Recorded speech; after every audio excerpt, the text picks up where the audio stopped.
વડોદરાની એમએસ યુનિવર્સિટીમાં રહેતા વિદ્યાર્થીઓ ભારે હાલાકીનો સામનો કરી રહ્યા છે।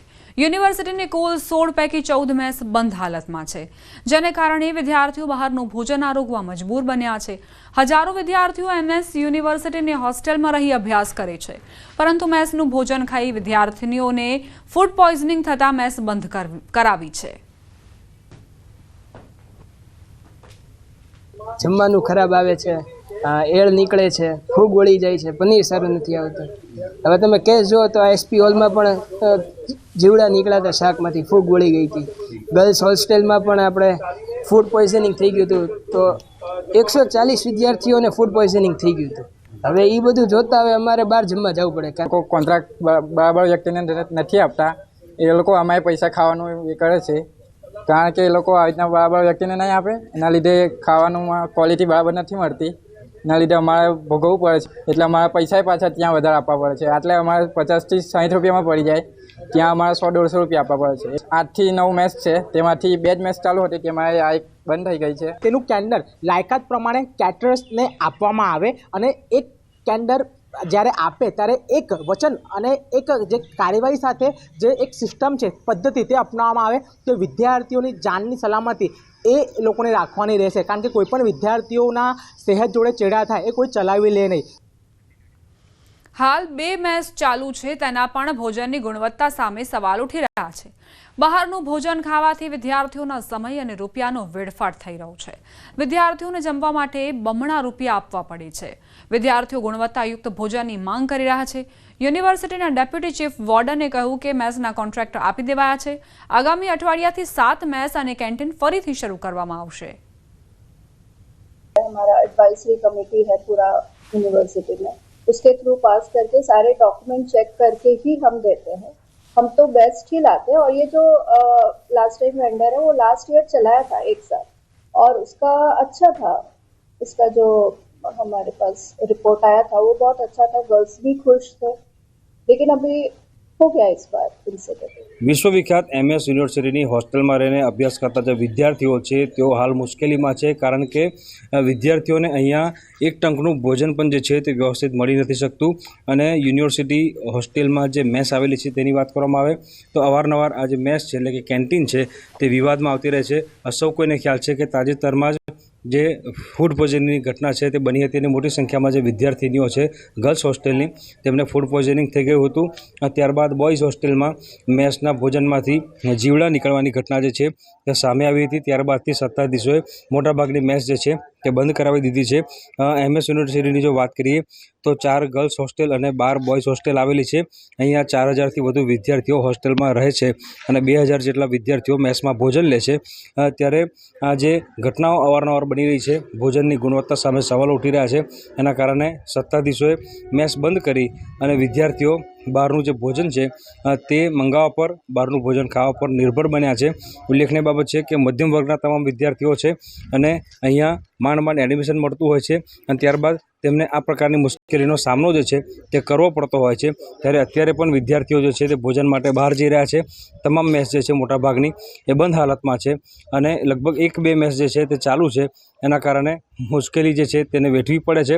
ત્યારે ચોક્કસથી યુનિવર્સિટી સત્તાધીશોએ હવે જ્યારે ફરીથી કોન્ટ્રાક્ટ પદ્ધતિ થાય તો તેમાં ખાસ તકેદારી રાખવાની જરૂર છે, કારણ કે આ એ વિદ્યાર્થીઓ છે કે જેઓ પોતાના ઘર પરિવારથી દૂર રહીને હોસ્ટેલમાં રહીને અભ્યાસ કરે છે। હાર્દિક દીક્ષિત, ન્યૂઝ 18 ગુજરાતી, વડોદરા। સમાચાર ભરૂચથી જિલ્લાની આંગણવાડી બહેનોને સરકાર તરફથી આપવામાં આવેલ સિમ કાર્ડ પર અજાણ્યો વ્યક્તિ સતત ન્યૂડ વિડીયો કોલ કરીને બહેનોને હેરાન કરતો હોવાનું સામે આવ્યું। અંદાજે 50 જેટલી બહેનોને અવારનવાર આવા અશ્લીલ કોલ આવતા બહેનો પરેશાન થઈ ચૂકી છે। ત્યારે સમગ્ર મામલે આંગણવાડીની બહેનોએ સાયબર ક્રાઇમમાં ફરિયાદ નોંધાવી છે। આ વ્યક્તિને જલ્દીથી પકડી તેને કડક સજા થાય તેવી માંગ કરી છે। મહત્વનું છે કે આઈસીડીએસના ફોન અત્યારે બંધ હોવાથી જિલ્લાની 1500 જેટલી આંગણવાડીઓમાં સરકાર તરફથી સિમ કાર્ડ આપવામાં આવ્યા છે। આ સિમ કાર્ડ હાલ બહેનોએ પોતાના ફોનની અંદર નાખેલા છે। ICDS તરફથી આપવામાં આવેલા મોબાઈલો જે અત્યારે બંધ હાલતમાં છે, પણ એમના સિમ કાર્ડ અમે અમારા પર્સનલ નંબરમાં મોબાઈલમાં નાખેલા છે અને એના ઉપર એક જ નંબર પરથી વિડીયો કોલ, બધી બહેનો પર ન્યૂડ વિડીયો કોલ આવે છે કે દુનિયાના કોઈ પણ ખૂણામાં હોય આ વ્યક્તિ, એને પકડીને કડકમાં કડક સજા કરો. અંદાજે લગભગ 50 થી 60 બહેનો પર આવા ન્યૂડ વિડીયો કોલ આવેલા છે. મેં ઉપાડ્યો તો એકદમ ખરાબ ચિત્ર જોયું એટલે હું પણ ગભરાઈ ગઈ અને પછી મેં તો નંબર ડિલીટ જ મારી દીધો. પણ પછી સાંજના અમને અમારા જે ગ્રુપ ચાલે છે તે ગ્રુપમાં અમને જાણવા મળ્યું, બધા બહેનોએ મેસેજ કર્યો કે આ મારા પર આવેલો, પેલા બેન કે મારા પર આવેલો. અંબાજી આદિજાતિના વિદ્યાર્થીઓના જાતિના દાખલાઓનો મામલો, વિસંગતતાને લઈને દાંતા MLA સહિત આદિવાસી લોકોનું વિરોધ પ્રદર્શન. જિલ્લા પ્રભારી મંત્રી બળવંતસિંહને આવેદનપત્ર અપાયું. ધારાસભ્ય અને સમર્થકોએ રોડ પર ચક્કાજામ કર્યો. આદિવાસી વિદ્યાર્થીઓને જાતિના દાખલાઓને લઈને વિરોધ ચાલી રહ્યો છે. આદિવાસી લોકો પાસેથી 1950ના પુરાવા માંગવામાં આવે છે. દાખલા ન મળતા અનેક આદિવાસી વિદ્યાર્થીઓ નોકરીથી વંચિત છે. સરકાર વિરોધી સૂત્રોચ્ચાર સાથે રોડ પર ચક્કાજામ કરાયો. તાજેતરની અંદર સરકારે 1950ના જે પુરાવા માંગવામાં આવ્યા છે એ પુરાવા ગામડાના બેઠેલા આદિજાતિના જે વસ્તી છે એમના પાસે પુરાવા થઈ શકે નહીં, હાજર હોય બી ના શકે. દાખલા નહીં મળશે તો સમગ્ર આદિવાસી દીકરીઓ જે ભણી રહ્યા છે ને એમને મહાન મોટું નુકસાન જઈ રહ્યું છે. આદિજાતિ દાખલા સિવાય કોઈ પણ જગ્યા ચાલતું નહીં. નવસારી શહેરના વિરાવળ વિસ્તારમાં DGVCLના થાંભલાને ઝાડ સાથે બાંધવું પડ્યું. વિરાવળ નજીક રસિક મુલ્લાની વાડી પાસે થાંભલાને ઝાડ સાથે બાંધવાની ફરજ પડી. થાંભલો પડી જાય તે પહેલા સ્થાનિક લોકોએ ઝાડ સાથે તેને બાંધ્યો. DGVCLમાં વારંવાર જાણ કરવા છતાં કોઈ કાર્યવાહી ન થતા લોકોએ થાંભલો પોતે જ ઝાડ સાથે બાંધી દીધો.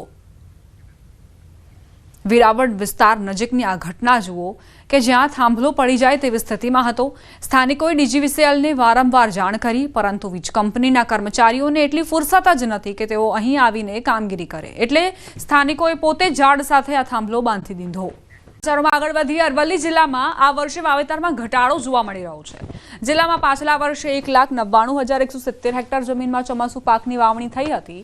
તેની સામે આ વર્ષે 1,68,961 હેક્ટર જમીનમાં ચોમાસુ પાકની વાવણી થઈ છે. પરિણામે જિલ્લામાં ગત વર્ષ કરતાં આ વર્ષે 30,000 હેક્ટરમાં વાવેતર ઘટ્યું છે. મે મહિનાના અંતમાં વારંવાર કમોસમી માવઠું થયું હતું, જેથી ખેડૂતો મકાઈ અને ઘઉંના પાકની ઉપજ લેવામાં મોડા પડ્યા હતા. બીજી તરફ જૂન મહિનામાં અને જુલાઈ મહિનામાં સતત વરસાદના કારણે ખેડૂતો તુવેર, મગ, મઠ, અડદ, મગફળી, તલ, સોયાબીન, કપાસ, શાકભાજી અને ઘાસચારાની સમયસર વાવણી કરી શક્યા ન હતા, જેથી આ વખતે પાકોની વાવણીમાં ધરખમ ઘટાડો નોંધાયો છે. આ વર્ષે સતત વરસાદના લીધે જૂન મહિનાના અંતમાં જુલાઈ મહિનાના 15 તારીખ સુધી સતત વરસાદ રહ્યો, એટલે ખેડૂતોને વાવેતર થઈ શક્યું નહીં. વાવેતર સમય જે વિરામ વરસાદ લેવો જોઈએ, વરસાદ વિરામ ના લીધો, તેના લીધે ખેડૂતોના બિયારણ બધા ઘેર રહી ગયા. મગફળી, સોયાબીન બિયારણ ઘેર રહી ગયા, એટલે ખેડૂતો સમય વચ્ચે ના મળ્યો, વરસાદ વિરામ ના લેતા ખેડૂતો વાવેતર કરી શક્યા નહીં. જિલ્લામાં સતત વરસાદ ચાલુ રહેવાથી વાવેતર ખૂબ જ ઓછું થયું છે. ખેડૂતોને એવું હતું કે પછી વાવશું, પણ સતત વરસાદ ચાલુ રહેવાથી વાવેતર ખૂબ ઓછું થયું છે જનરલી, અને જે વાવેતર કર્યું છે એ બધું ઘાસ થઈ ગયું છે. મગફળીનું વાવેતર છે, કપાસ છે, એ રીતે.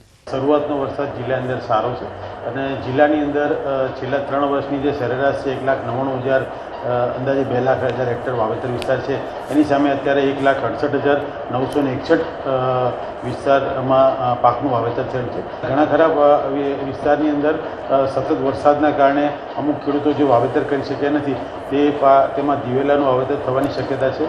અરવલ્લી જિલ્લામાં શરૂઆતમાં પડેલા સતત વરસાદના કારણે આ વખતે જે ચોમાસું સિઝનમાં જે વાવેતર થયું છે તે ખૂબ ઓછું થયું છે. દ્રશ્યો બતાવીશ કે ખેડૂતોએ પોતાના ખેતરોમાં વાવેતર નહીં કરવાના કારણે ખેતરો ખાલી છોડી દીધા છે, કારણ કે જૂન માસના અંતથી લઈ અને 15 જુલાઈમાં જે વરસાદ પડ્યો ખેતરોમાં ખેડૂતો પગ ન મૂકી શક્યા. તેના કારણે દર વર્ષે 2 લાખ હેક્ટર જમીનમાં જે વાવેતર થાય છે તે આ વખતે માત્ર 1,30,000 હેક્ટરમાં જ વાવેતર થયું છે. લગભગ 70,000 ઉપરાંત હેક્ટર વાવેતરની ઘટ છે. ત્યારે ખેડૂતોએ આ વખતે ખેતી ન કરી પોતાનું જે બિયારણ છે તે બિયારણ પણ તેમનું બગડ્યું છે, અને ખાસ કરીને આ વખતે સિઝનમાં જે પ્રકારે સતત વરસાદી વાતાવરણના કારણે ખેડૂતોએ નુકસાની વેઠવાની આવે છે, કારણ કે વાવેતર ન કરવાના કારણે તેમને આર્થિક નુકસાન ગયું છે. હાર્દિક પટેલ, ન્યૂઝ 18 ગુજરાતી, અરવલ્લી. બનાસકાંઠાના પાલનપુરમાં બાયપાસ રોડ માટે જમીન સંપાદન સામે વિરોધ. પાલનપુરથી 6 કિલોમીટર દૂરથી નીકળતા બાયપાસ રોડમાં સંપાદન થતી જમીન અંગે ખેડૂતોએ વિરોધ નોંધાવ્યો. સરકારી તંત્ર પોલીસ કાફલા સાથે પહોંચ્યું ખોડલા ગામે. બાયપાસ રોડ માટેની જમીન માપણી કરવા માટે તંત્ર પહોંચ્યું. તંત્ર માપણી કરવા પહોંચતા ખેડૂતોએ વિરોધ દર્શાવ્યો. બાયપાસ રોડમાં કપાતી જમીનમાં પૂરતું વળતર ન મળતું હોવાની ખેડૂતોની રાવ. સરકાર દ્વારા પૂરતું વળતર આપવામાં આવે તેવી ખેડૂતોએ માંગ કરી છે. ખોડલા ગામે જ્યારે અધિકારીઓ પહોંચ્યા, જમીન માપણી માટે પોલીસની ટીમ પણ પહોંચી હતી અને અધિકારીઓ પણ પહોંચ્યા હતા. તે દરમિયાન ખેડૂતોએ વિરોધ દર્શાવ્યો. બનાસકાંઠામાં ભારતમાલા પ્રોજેક્ટને લઈને ખેડૂતો આક્રોશમાં. ભારતમાલા એક્સપ્રેસ હાઈવે માટેની જમીન સંપાદનમાં ખેડૂતોને ઓછું વળતર મળતું હોવાની ફરિયાદ છે, જેને લઈને ખેડૂતોએ સરકાર સામે મોરચો માંડ્યો છે. પાલનપુરના ચડોતર ગામ નજીકથી ખેડૂતોએ રેલી યોજી. કાંકરેજ, દિયોદર, લાખણી અને થરાદ તાલુકાના ખેડૂતો રેલીમાં જોડાયા. કલેક્ટરને આવેદનપત્ર આપીને પૂરતું વળતર આપવા માંગ કરાઈ છે. જો ટૂંક સમયમાં જ ખેડૂતોને પોતાની મહામૂલી જમીનનું પૂરતું વળતર નહીં મળે તો ગાંધીનગર સુધી કૂચ કરી આંદોલનની ચીમકી ઉચ્ચારી છે. ખેડૂતો સાથે રેલીમાં કોંગ્રેસ જિલ્લા પ્રમુખ પણ જોડાયા હતા અને ખેડૂતો માટે રજૂઆત કરી હતી. 20 રૂપિયા મીટર અમારી જમીન લીધી છે સરકારે અને બાજુવાળાને 5,500, 6,000, 7,000, 8,000 રૂપિયા મીટરનો ભાવ આપ્યો છે. અરે અત્યારે 20 રૂપિયામાં તમને કાપડ નથી મળતો, 20 રૂપિયામાં તમને લીટર પાણી નથી મળતું અને ખેડૂતને કેટલો તમે અભણ ગણીને છેતરવાનો નીકળ્યા છો. 1 હેક્ટરને 23 ગોઠા મારી જમીન ગયેલી છે. મારો 21 રૂપિયાનો ભાવ, એટલે સાસ લેવા જ ને 21 રૂપિયા નહીં મળતી. આ કપડું લેવા જશે 21 રૂપિયા નથી મળતું. આ બેઠેલી સરકારને થોડા ઘણી ધ્યાન રાખવું જોઈએ. એને વાળાને જે રાતોરાત એને જમીન કરી, અત્યારે તો ત્યાં ખેતી જ થાય છે, પરંતુ એમને રાતોરાત એને જમીન કરી અને 4,000, 5,000નો ભાવ ચૂક્યો અને અમને 2011ના 21 રૂપિયા જે ભાવ વળતર આપ્યું છે. અમારા વિસ્તારના નેતાઓ જે એને કર્યું છે એમને 45 થી 5,000 રૂપિયા મીટરના આપ્યા છે. મારા ખેડૂતને ફક્ત 20 થી 22 રૂપિયા છાસની થેલીનો ભાવ આપેલો છે. છોટાઉદેપુર જિલ્લાના નસવાડી તાલુકાના માતોરા ગામમાં પાણી માટે ગ્રામજનો વલખા મારી રહ્યા છે. આ ગામમાં લાખોના ખર્ચે સંપ અને પાઇપલાઇનો નાખવામાં આવી, પણ તે ફક્ત શોભાના ગાંઠિયા સમાન છે, કારણ કે અહીં જે સંપ અને ટાંકી બનાવી છે તેમાં એક ટીપું પણ પાણી આવતું નથી. છેલ્લા 10 વર્ષથી આ જ સ્થિતિ છે. નળ સે જળ યોજનાના નળ તો લગાવ્યા, પણ આજ દિન સુધી તેમાં પાણી આવ્યું નથી. 500થી વધુ વસ્તી ધરાવતું આ ગામ અત્યારે પાણી માટે રાહ જોઈ રહ્યું છે. જોકે સરકારે પોચંબા પાણી પુરવઠા યોજનામાં માતોરા ગામનો સમાવેશ પણ કર્યો હતો અને પાણી પુરવઠા વિભાગે સંપ, મોટર, વીજલાઇટ, પાણીની લાઇન કરી, પરંતુ અધિકારીઓની અણાવડતને લઈને સંપ સુધી પાણી ન પહોંચી શકતા પાણીની સમસ્યા ઊભી જ છે. નળ સે જલની યોજના પાણી માટે 100% પૂર્ણ બોલે છે, પણ પાણી અત્યાર સુધી અમારા ગામમાં આવતું નથી અને દર વર્ષે પાણીની લાઈનો ખોદે અને પાછી પૂરી દે, પણ પાણી અત્યાર સુધી નળ સે જલનું આવતું નથી. એટલે અમારી માંગ એવી છે કે ઘેર ઘર સુધી પાણી પહોંચે. તમે જે 10 વર્ષથી જે ટાંકો બનાવવામાં આવેલો છે એમાં બિલકુલ પાણીનું ટીપું સુધી નથી આવેલું. અને લોકોની માંગણી એવી છે કે જે ભાઈ તમે ટાંકો બનાવ્યા છે તેમાં પાણી પહોંચાડે અને અમને પાણીની જે સમસ્યા છે એમાંથી નિરાકરણ મળી જાય. છેલ્લા 10 વર્ષથી ટાંકો ખાલી શોભાના ગાંઠિયા સમાન જ દેખાય છે અને જે લોકો પાણીની સુવિધા કરી રહ્યા છે પોતપોતે બોર ને બધું, તો એ બોરમાં જે પાણી આવતું છે એ પાણી પણ ક્ષારવાળું, કે જેના કારણે નાના બાળકોથી માંડીને મોટા જે પાણીના કારણે થતા રોગો છે, ટાઇફોઇડ છે, ઝાડા ઉલટી છે, એ બધા રોગનો પણ ભોગ બની રહ્યા છે. નસવાડી તાલુકાના 119 ગામના લોકોને શુદ્ધ પાણી મળે નર્મદાનું, તે માટેની વ્યવસ્થા સરકાર દ્વારા કરવામાં આવી છે. આપણે તસવીર બતાવવા માંગીશું કે આજે નસવાડી તાલુકાનો માથેરા જે ગામ છે તે ગામની અંદર સંપ બનાવવામાં આવ્યો છે કે ગામના લોકોને નર્મદાનું ફિલ્ટર પાણી મળી રહે તે માટે, પરંતુ ગામના લોકો જણાવી રહ્યા છે કે ગામની અંદર પાણી ગામના લોકોને મળ્યું નથી. જ્યારે આ કોન્ટ્રાક્ટરની અંદર લગભગ અંદાજે 2 કરોડ રૂપિયા ચૂકવણું કરવામાં આવે છે કે 119 ગામને પીવાનું શુદ્ધ પાણી મળી રહે, પરંતુ આ ગામના લોકો જે કહી રહ્યા છે કે આજે ગામની અંદર ટીપું પાણી મળ્યું નથી, જેના કારણે ચોક્કસ લાગી રહ્યું છે કે કોન્ટ્રાક્ટર દ્વારા માત્ર વેટ ઉતારવામાં આવ્યું હોય તેવું આ વિસ્તારના લોકો જણાવી રહ્યા છે. ખાસ કરીને મહત્વની બાબતો એ છે કે જ્યારે સરકાર દ્વારા કરોડો રૂપિયા જો ખર્ચ કરવામાં આવતો હોય તો ગામના લોકોને પીવાનું પાણી કેમ નથી મળતું. આમ તો આજે કામ જે છે તે ચોપડે 100% પૂર્ણ બતાવવામાં આવ્યું છે, પરંતુ હાલ જમીનની હકીકત કંઈક અલગ છે. સેજબ ખત્રી, ન્યૂઝ 18 ગુજરાતી, છોટાઉદેપુર. સમાચાર ભાવનગરથી ભાવનગર મહાનગરપાલિકામાં અકવાડા અને અધેવાડા ગામનો સમાવેશ કરાયો. ગામોને સમાવેશ કર્યાને 7 વર્ષ જેટલો સમય વીતી ગયો છે, છતાં આજ દિન સુધી ગામમાં કામો કરવામાં નથી આવ્યા. આજે પણ મહાનગરપાલિકામાં સમાવેશ થયેલા ગામોની હાલત બદતર જોવા મળી રહી છે. ગામના લોકો રોડ, રસ્તા, પીવાના પાણી, ડ્રેનેજ લાઇન તેમજ સ્ટ્રીટ લાઇટ જેવી સુવિધાઓ માટે વલખા મારી રહ્યા છે. ભાવનગરમાં 11 નંબર વોર્ડ અને 13 નંબરના વોર્ડમાં અધેવાડા અને અકવાડા ગામનો સમાવેશ થાય છે. આ ગામ પહેલા ભાવનગર ગ્રામ પંચાયતમાં આવતા હતા, પરંતુ સીમાંકન બદલાયા બાદ કુલ 6 ગામોનો સમાવેશ ભાવનગર મહાનગરપાલિકામાં કરાયો. જોકે ગામમાં પ્રાથમિક સુવિધાઓની બાબતે મેયરે કહી દીધું કે આવનારા દિવસોમાં વિકાસના કાર્યો થશે. ભાવનગર મહાનગરપાલિકા દ્વારા થોડા સમય પહેલા ભાવનગર મહાનગરપાલિકામાં 6 ગામો ભેળવેલા, જેમાં નારી ગામ, રૂવા ગામ, તરસમિયા, અકવાડા, અધેવાડા અને સિત્સરને ભેળવામાં આવેલો હતો. ત્યારે જોવાનું રહ્યું, જ્યારે ગ્રામ પંચાયત હતી ત્યારે આ ગામોના વિકાસો ખૂબ ઝડપથી થઈ રહ્યા હતા, ગામો વિકસિત થયા હતા. પરંતુ મહાનગરપાલિકામાં ભેળ્યા પછી આ ગામો વધુ કેવા કે વિકસિત ન થઈ રહ્યા તેવી પરિસ્થિતિને આધીન થઈ રહ્યું છે. તમામ ગામોની અત્યારે તમે રૂબરૂ પરિસ્થિતિ જુઓ તો ત્યાં આના કરતાં તો પંચાયત સારું શાસન કરતી અને સારો વિકાસ કરતી. અત્યારે છેલ્લા 6-7 વર્ષમાં આ ગામના જે વિકાસના કામો થવા જોઈએ એ બિલકુલ થયા નથી. મોટી મોટી સમસ્યાઓ તમે જુઓ, રોડ, ગટર, પાણી, ડ્રેનેજ, આની બધી સમસ્યાથી આ બધા ગામો ઝઝૂમી રહ્યા છે. તો કોર્પોરેશને પોતાના વિસ્તારમાં ગામો ભેળવીને તો ગામ સાથે અન્યાય કર્યો છે. સરકારમાંથી ગ્રાન્ટો લાવીને તેમનો વિકાસ ઝડપથી થાય. જ્યારે ભાવનગર મહાનગરપાલિકામાં ગામો ભળ્યા છે અને તેને પણ આપણા શહેરમાં જેટલી સગવડ મળે છે તેટલી જ સગવડ તે ગામોને મળે તેવા અમારા પૂરા પ્રયાસ છે અને ઘટતી કાર્યવાહી અમારી ખૂબ પૂરપાટે ઝડપે ચાલુ છે. વરસાદને લઈ હવામાન વિભાગની આગાહી 15 ઓગસ્ટથી રાજ્યમાં વરસાદનું જોર વધવાની શક્યતા છે. 15 થી 21 ઓગસ્ટ વચ્ચે સામાન્યથી વધુ વરસાદ પડી શકે. હાલ રાજ્યમાં ભારે વરસાદની શક્યતા નથી. આગામી 7 દિવસ માત્ર સામાન્ય વરસાદની આગાહી છે. 14 ઓગસ્ટ સુધી છૂટોછવાયો વરસાદ રહેશે. અમદાવાદમાં થંડર સ્ટોર્મ સાથે સામાન્ય વરસાદની સંભાવના. હાલ મોન્સૂન ટ્રફ उत्तर और पूर्व भारत में सक्रिय है. जो फोरकास्ट है आने वाला अगले 7 दिन मतलब 8 अगस्त से लेकर 14 अगस्त तक हल्का से मध्यम बरसात का संभावना है. अहमदाबाद और आसपास क्षेत्र के लिए जो पूर्वानुमान है हल्का से मध्यम बरसात का संभावना है थंडरस्टॉर्म के साथ. डेट है 15 अगस्त से लेकर 21 अगस्त तक जो मॉडल गाइडेंस है इसमें अब नॉर्मल का संभावना है.